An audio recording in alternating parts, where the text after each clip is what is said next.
So today we are going to see one of the ways we can stitch and do finishing without a serger. So one of the ways you are going to see today is called a French seam. Yeah, so let's get down. We get our fabric on the wrong side and we fold it. After folding it, we take it to our machine and we sew it on the wrong side of the fabric. We sew it down. Yeah, after that's how it looks. So we change to the other side and pin down our fabric. We pin it down. You can use pins, you can use pegs, whatever you use, it still does the same.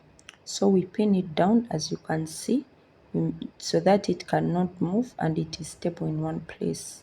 So we pin to make sure that whatever we are sewing is the right place to sew. So after pinning it down, we still go back on our machine and sew it down.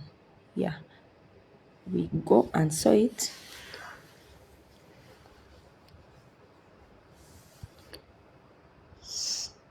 So after sewing it,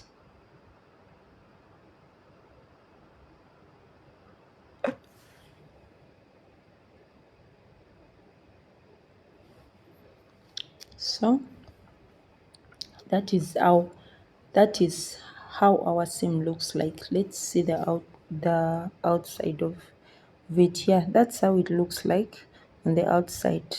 But you have to have your steam iron to make sure you iron it down and it looks neat.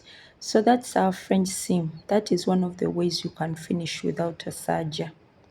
Yeah, thank you so much.